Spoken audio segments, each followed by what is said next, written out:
In this video, I'm going to be showing you how you can use a battery memory saver device to swap out the battery on a modern car without losing all the saved settings such as your radio, your seat settings, mirrors, etc. We're going to start off by swapping the battery in my wife's Audi A4, which car's struggling to turn over, especially as the temperature drops.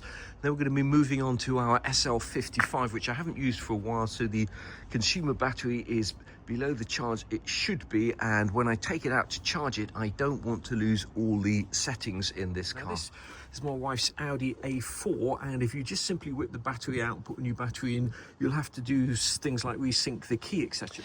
Now, just take a look at the reading on this battery. It's at 12.1, and at 12.2 volts, a car battery is actually 50% discharged.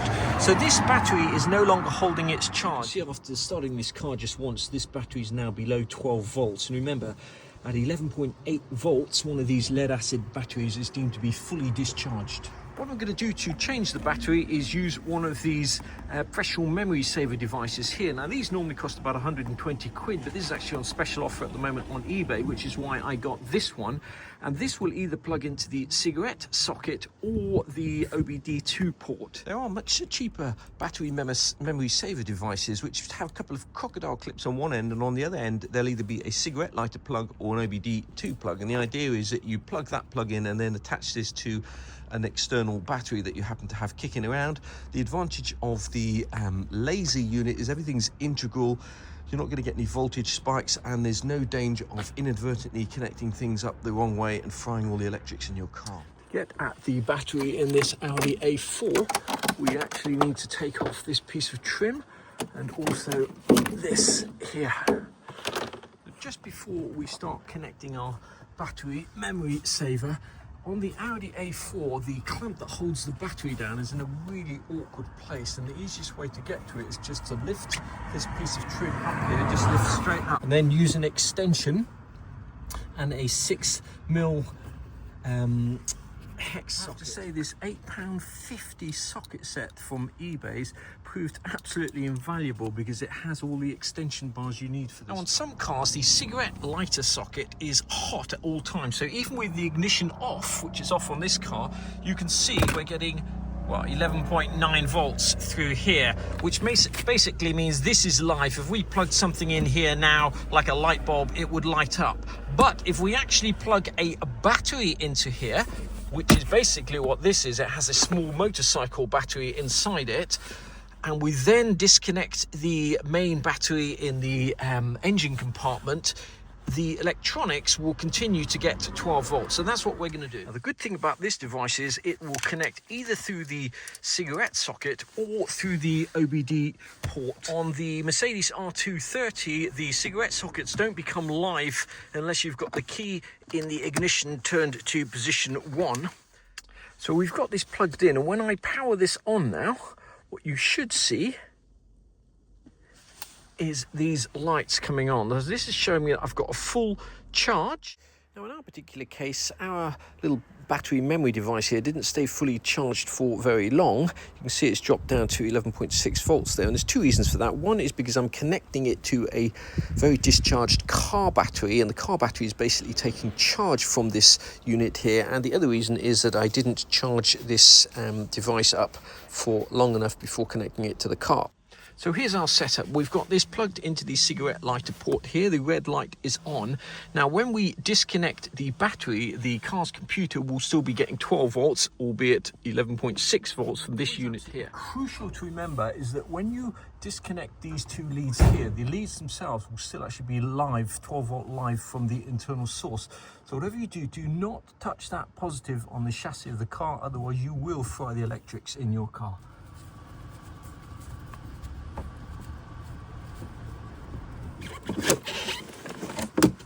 Here's a new battery here. It's not actually the right size battery for the Audi A4, but this battery is so difficult to get out of this car.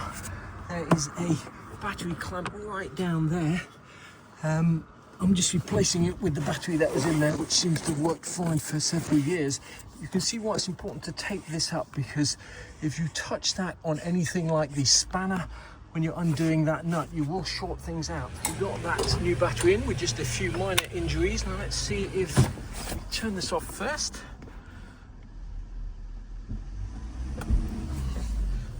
this.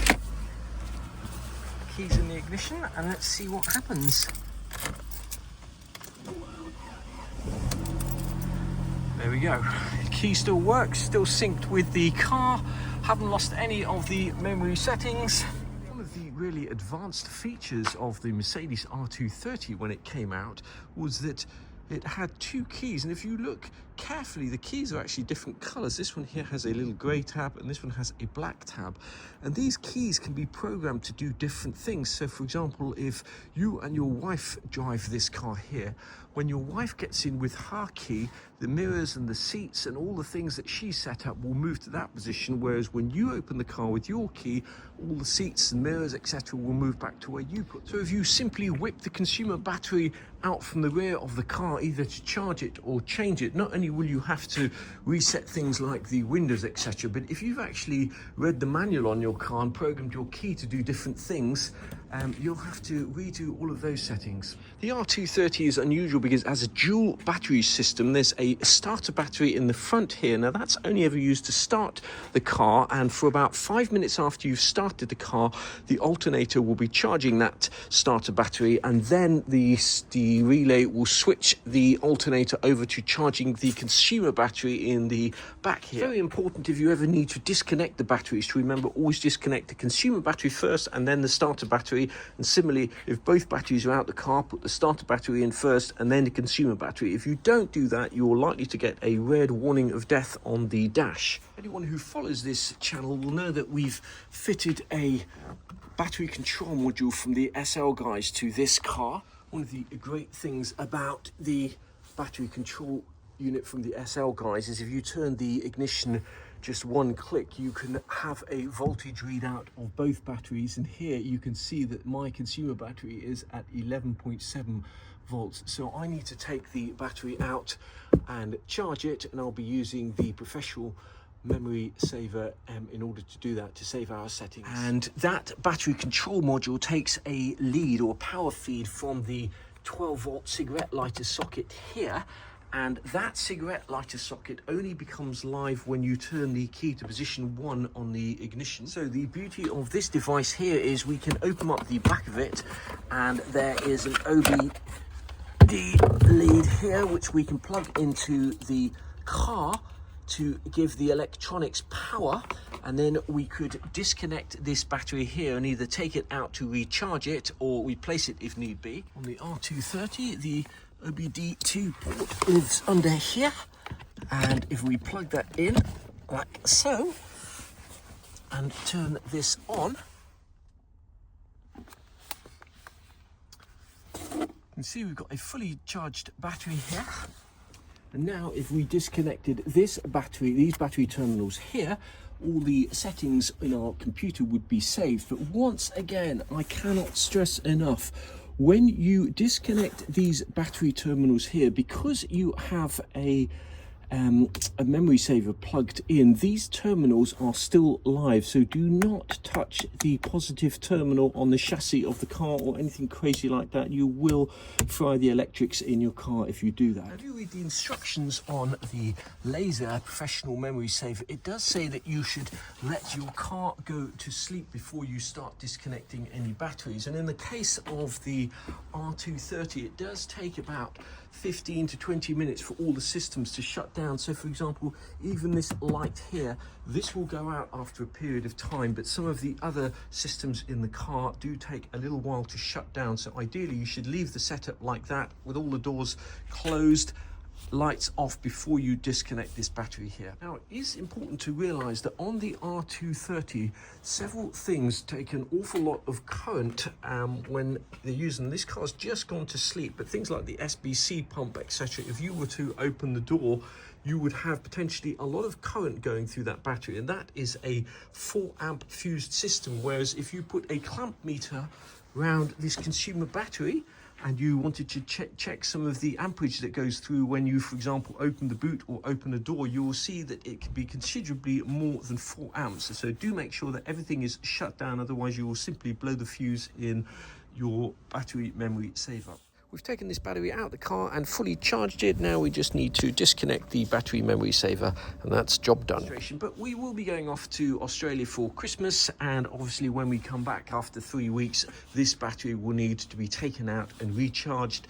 Don't make the mistake of thinking you can drive around the block a few times and charge one of these big batteries up. You need to take it out of the car and spend a day or two charging it fully. I've mentioned this many times on this channel, but if you leave a lead acid battery at anything other than full charge for any period of time, you will ruin it quite quickly. The plates will begin to sulfate and it will no longer hold its charge.